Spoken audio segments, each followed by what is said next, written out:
Well, Coach, pretty successful season so far for the Roadrunners. Just what's been the mood like in this dugout so far this season? For the season, it's been good. Yeah, real good. A little disappointed today just because we didn't play wonderful last night. There were some other things that happened that probably didn't help, but we certainly could have played better. But it's been good. Yeah, to answer your question, the mood's been good. The players are wonderful. I'm lucky to be where I am and get to coach them. I know that. What do you attribute the success to? I mean, it's you guys are on pace for a record-breaking season. Yeah, it's not any one thing, that's for sure. But we're improved pitching-wise, and for a mid-major, which I think it's fair to say that's what UTSA is, we're better pitching than most mid-majors. We're deeper. We got a couple really good pitchers, which is not always uncommon at a mid-major. You can find some mid-majors with a couple really good pitchers, but to be as deep as we are on the mound is uncommon. So that's probably the one difference. I think in other years, and certainly last year, we were good with the bat, and we got a pretty good defense. You know, early in the year, I was a little worried about the infield defense. We didn't get off to such a good start, but they've improved. Those guys have worked really hard. Matt King, Leighton Berry, and Antonio, and they've solidified it a little bit on the infield, which is nice because you got to play good defense. In the long run, it'll bite you. The outfield defense has been good all year. We're a little banged up there right now, but maybe not this weekend, but I think by next weekend those guys will be healthy. So they've been stellar defensively all year. Some of those things, Coach, that we talked about even dating back to last year that are going to matter for, as you say, this program is a mid-major, you know, the RPI, the ranking, the overall record. With a month to go in the regular season, how do you feel about your positioning with those things in mind right now? We're where we want to be. You know, I don't know what Dr. Campos will say, but we had a couple visits in there about hosting, which is awesome, right? Like just that we're talking about that over there at the missions. I hope I can say that. I'm not saying it's going to happen, but at least they asked me what I thought about it, right? So I think that's wonderful. Just to be having these conversations. That's what we want to do. So that's a good thing. That's what we are. That's what the kids talk about. Is this is different. So different in the right direction is good.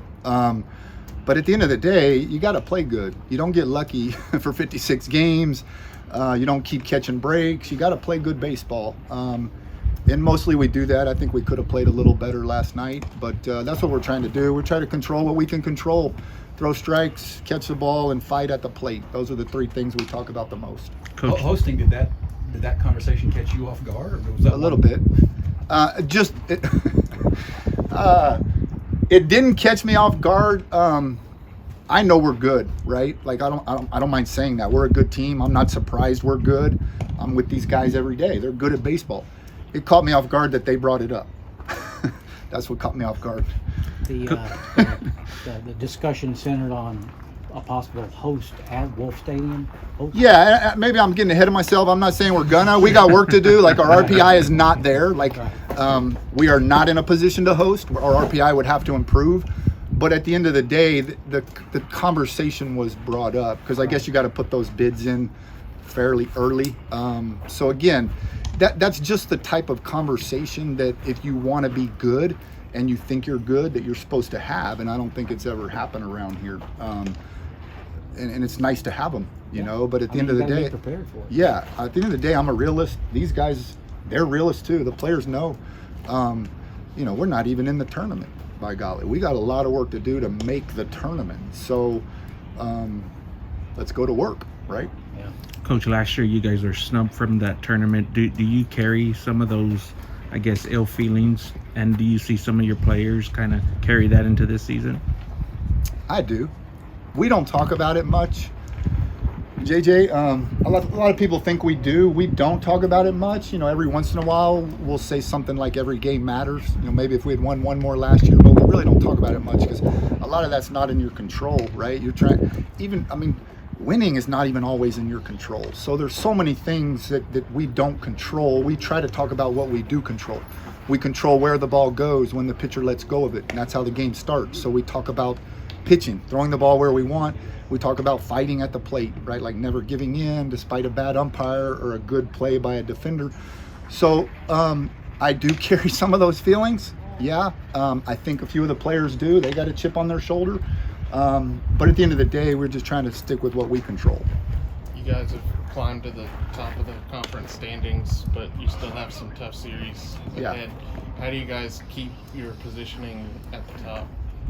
Oh, not to beat on the same drum, but again, it gets back to the fundamentals. We need to be better than the other team at throwing strikes, and we weren't last night. That's where it all started.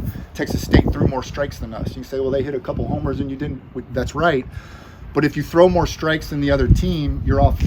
You got an advantage from the beginning. So at the end of the day, we got to beat people. We got to play better, and it starts with strike one, and then it gets into the defense. That's the next thing we look at, and then finally we look at the guys with the bat. And you can hit 10 balls super hard and they can get caught, or you can fight your guts out with 2 strikes and put yourself in a position to get lucky. So at the plate, we talk more about fighting, being a tough out, not giving in despite some adversity. So at the end of the day, it gets back to those 3 things: throw strikes, play defense, and fight at the bat.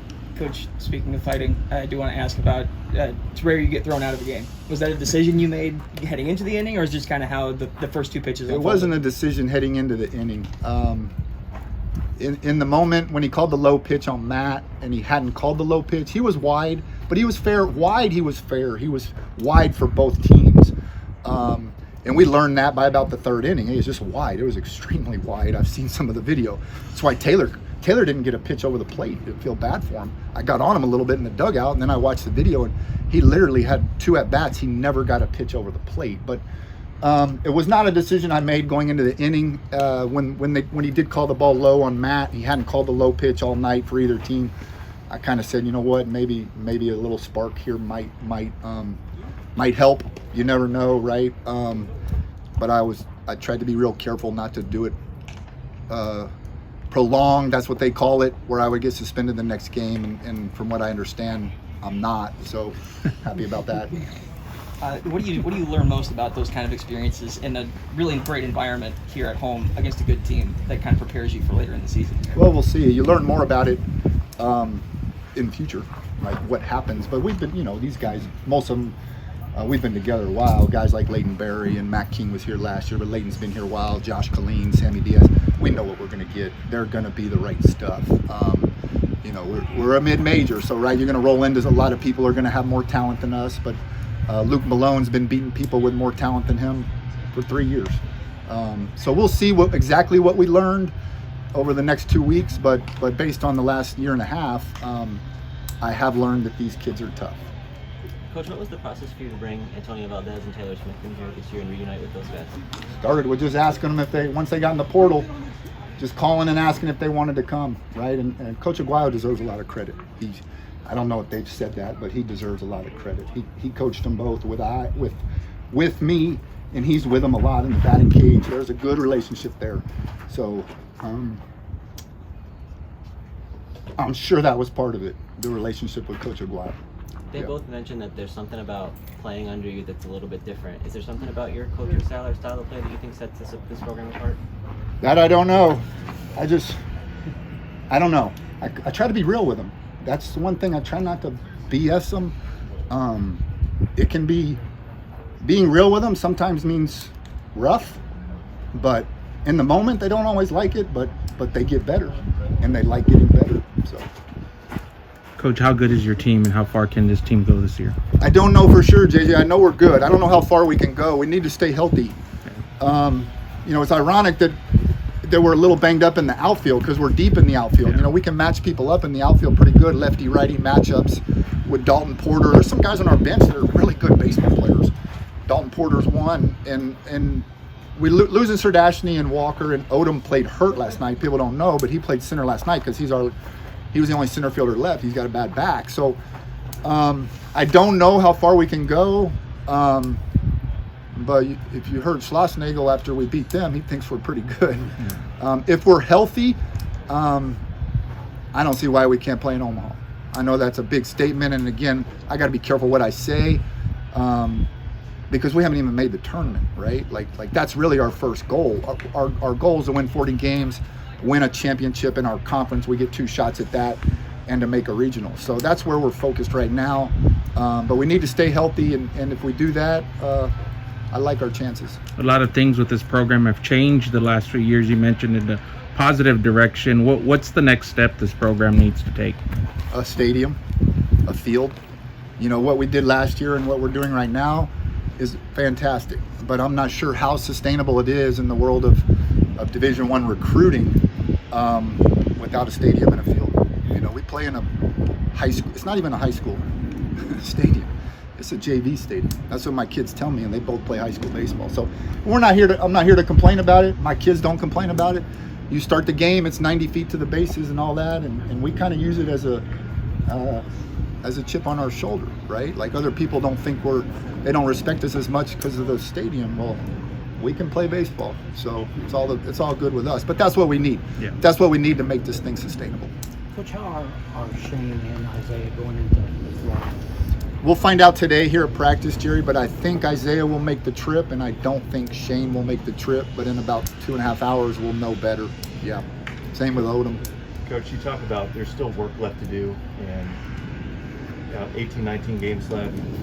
Guys have told us, they're checking out on the standings, the RPI. How do you keep them from putting too much pressure on themselves to try and get where it is that they all need to get to?